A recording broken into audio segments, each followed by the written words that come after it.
Assalamu alaikum and welcome. Today is the fourth episode for grade 10, unit 10.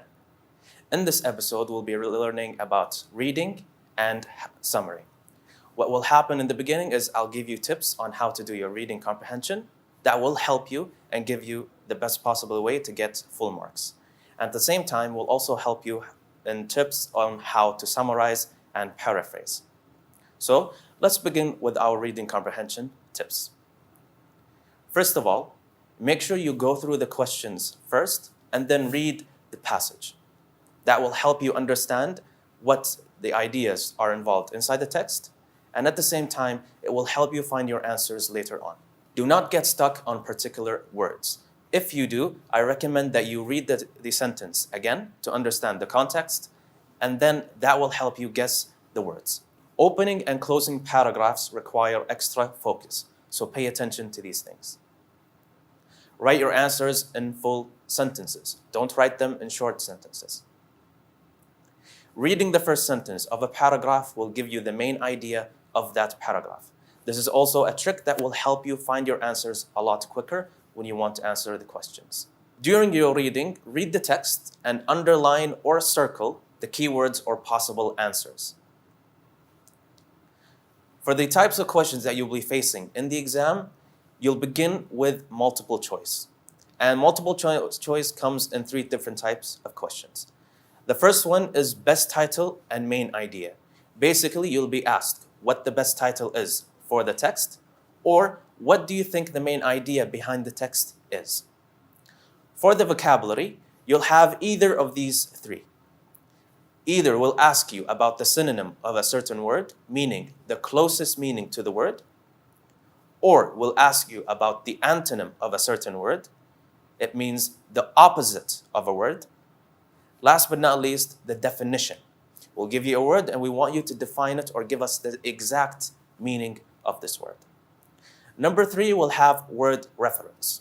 So you'll be having words like they or it, and then we'll tell you what does this word refer to.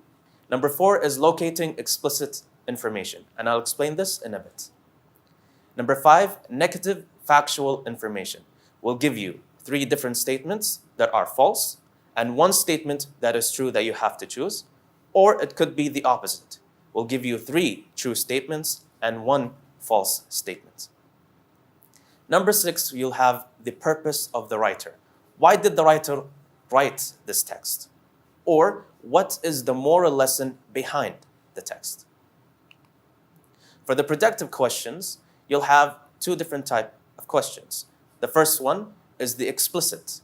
It means the answer is clearly mentioned in the text. You'll find it written inside the text.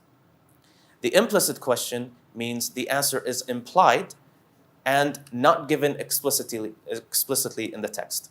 Meaning you will understand the answer, but you will not find it exactly in the text. So let's look at the questions first before we go into the reading so that we understand what the reading could be about. The first question says, the passage is mainly about. Number 2, the underlined word punish in the 5th paragraph is opposite in meaning to. So we have the word punish, and we have to figure out what's the opposite of punish. Number 3, according to the passage, one of the following statements is not true. So 3 different true statements and 1 negative statement. Number 4, American teachers think that their children can learn when they. So this gives you an idea of what the text could be about. Teachers, children, America, and so on. Number 5, what do all parents want their children to know? 6, why do American children like to ask many questions? And for the final question here, how do American Indian children learn differently at home? So we have the ideas that are involved in the text. Let's go ahead and read it together. Some teachers started new schools in the United States because they want their children to learn from life. Children in the United States like to ask questions at home, at school, and every place they go to. This is because they want to know why and how things happen. Children in the US often ask, why they have to do things the way they are taught. Grown-ups ask them questions all the time, so discussion is important. American teachers feel their children are learning when they talk about or when they talk and write about things they study. In many American Indian cultures, learning is a quieter thing. At home, children often learn that it is bad manners to ask questions to grown-ups or to look at them in the face instead of looking down. Therefore, at schools, many American Indians do not ask questions or give answers on their own. There is an Indian story about an animal who asks an oil tree too many questions. The tree cannot see as well as the animal, but he keeps asking about the things around him. Then he tries to cross a river. Every time he moves, he asks the tree how deep the river is. At last, he falls under the water. The animal asks no more questions, and the tree can rest again. With all his questions, the animal never learned what he needed to know. The Indian American parents also have a different style of teaching. Indian American parents who want their children to be good weavers give them lots of time to weave so they can learn to do it well. If the girl can't do the weaving in a good way, her parents punish her because they think that weaving is a way of life for them. Parents send their daughters to some schools to learn weaving. When they weave successfully, they are rewarded by the parents. For all these differences, however, parents still want many of the same things for their children. They want them to know how to be part of their family and their culture. They want them to know how to work. Children in school or out have the same rights all over the world to learn, grow up, and pass their culture on. So, we finished reading the text. We understood the main ideas. Let's go ahead and see the first question. From A, B, C, and D, choose the correct answer. The passage is mainly about. So what is the main idea? Let's look at the passage again. You have it right here. Scan or skim it through very quickly. And now let's go back to the question. What do you think is the answer? What's the main idea? Excellent job, educating children in different cultures. We have here the word punish in the 5th paragraph. What is the opposite meaning of punish? If you look at the paragraph, we can see the sentence right, we can see the paragraph right before the end. We have the word here highlighted. It says, if the girl can't do the weaving in a good way, her parents punish her because they think that weaving is a way of life for them. So we have an idea of what the word punish means. However, what's the opposite of punish? It is, I'll give you a few seconds. Reward. Well done. You're very good with the vocabulary questions. Let's move on to the next one. According to the passage, one of the following statements is not true. So one of these sentences is not in the text. Parents want their children to know how to be part of their family. B, parents are concerned about their children's abilities to work. C, children in the United Kingdom like to ask questions at home. And D, children all over the world have the same rights to pass their culture on. Go through the text real quickly, and I think you'll be able to figure out which of these statements that is not true. It's right there, and it's very obvious. I'll give you a few seconds. You found it? Excellent job. It's C. Children in the United Kingdom like to ask questions at home. In the text, we only talked about American culture and American Indian. We did not mention United Kingdom. Number 4, American teachers think that their children can learn when they. Is it talk only about their culture, read books about animals, or write about parents and daughters, or talk and write about things they study? This is the text, and we can see it in the 2nd paragraph. It says, children in the US often ask why they have to do things the way they are taught. Grown-ups ask them questions all the time, so discussion is important. American teachers feel their children are learning when they talk and write about things they study. This is an explicit answer. So, the answer is talk and write about things they study. Excellent. For the productive question, what do all parents want their children to know? This is an explicit question, meaning you can find the answer inside the text. So look through it again very quickly, and I think you'll be able to figure out the answer in just a few seconds. You found it? The answer is, all parents want their children to know how to be part of their family and culture. Besides, they want them to know how to work. If this is your answer, well done. If not, try again in the next question. Why do American children like to ask many questions? The answer is, American children like to ask many questions because they want to know why and how things happen. Well done. Let's take the last question for now. How do American Indian children learn differently at home? Just a few seconds. The answer is, they learn that it is bad manners to ask questions to grown-ups or to look at them in the face instead of looking down. Well done. We're finished with the reading comprehension. Now we go to the summary. I'll give you some tips some tips to keep in mind in the summary so that you can get the best grade possible, and it will help you write a perfect summary. So the summaries are not a place for opinions. We don't want you to say, I think or I believe. They are not a place for background knowledge. We don't want to know any knowledge that you have. And they are not a place for personal information.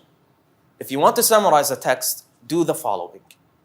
Read the text so you can understand the ideas. Don't let big words scare you. Again, if one word does, read the sentence again to understand the context or the meaning. It will help you guess what the word means. And ask, what is this text about? What are the main ideas inside the text? Your answer should be in complete sentences. It should cover the main point and key ideas. Should be in your own words, so make sure you paraphrase. It shouldn't be written in points. It should be written in a paragraph format. And your answer should not be off topic. Pay attention to the question and to the text and stick to them as much as possible. Here is a summary making question. In 4 sentences only, summarize and paraphrase the passage in an answer to the following question. The question says, what are the polite ways needed for making better social relations? You have an idea of what the text could be about. Pay attention to the rubrics right there. These are a way for you to understand what we want and how for you to get the best grade possible. First, pay attention to your content and relevance of ideas. Your answer should be connected to the question and to the text. Paraphrasing, meaning changing your sentences into your own words. Spelling and grammar, pay attention to those. And then your format. Like we said, make it into a paragraph rather than points. Copying the whole paragraph receives a 0. Again, it's very simple. We only want 4 sentences. Exceeding the required number of sentences, I'll explain this right now. If you write more than 4 sentences, for example, 5, you get minus 5 marks. If you write more than 6 sentences, then you lose 5 marks. Like we said, we only want 4. Let's read the text together and figure out where we can find the answers. Manners are minor morals. They are a way in which we show our respect to other people and facilitate social relations. They make up the moral fabric of our shared lives. Saying a please when we'd liked something done is a sign of being so polite. This looks like an answer, doesn't it? Let's underline it together. Besides, Thanking people when they do us a service shows that we are so grateful. This also looks like a way to be polite, isn't it? Let's underline this sentence as well. Likewise, holding a door for the person behind us tells us about our character. Again, I think we found our third answer. Turning off our cell phones when we're in a group setting indicates that we respect our interlocutors. If we fail to teach these everyday habits to our children, we will not prepare them to be socially competent and likable people. I think we found another sentence right there.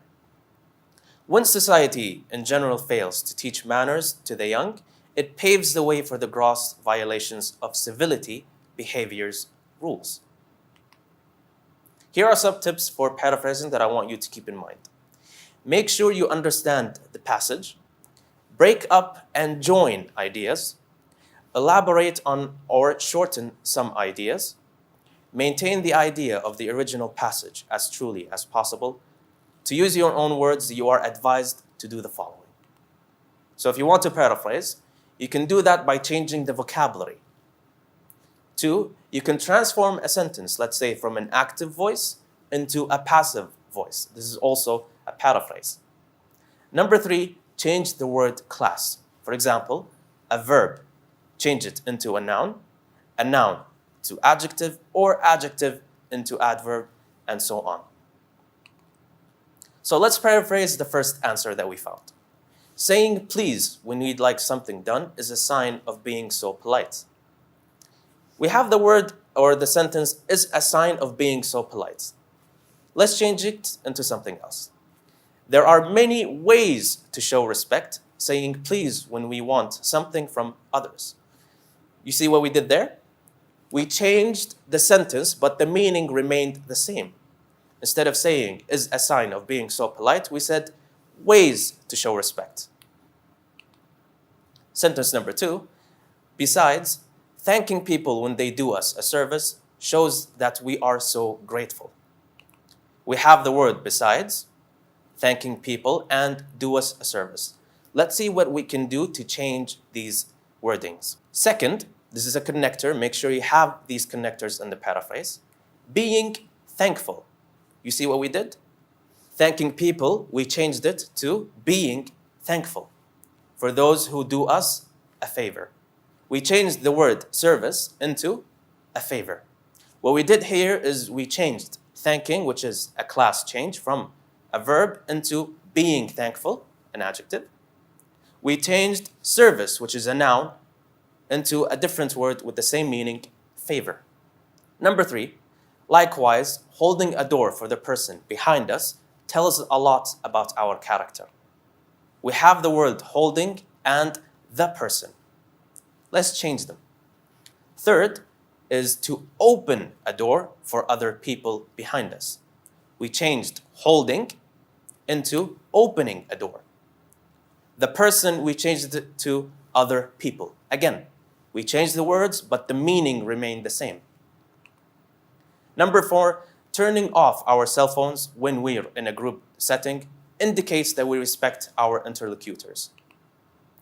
Finally, switching off our phones while sitting with others. We have the word finally as a connector to end the summary. Switching off instead of turning off. We have the word cell phones. We made it our phones. A very simple vocabulary change. And in a group setting, we made it sitting with others. Same meaning, but different sentence. This is how your summary should look like, in a paragraph with connectors and paraphrasing. So in this episode, we extracted relevant information after reading a passage, multiple choice questions, and how to answer productive questions. We also learned how to paraphrase and summarize a text. Thank you for watching, and I'll see you in the next episode.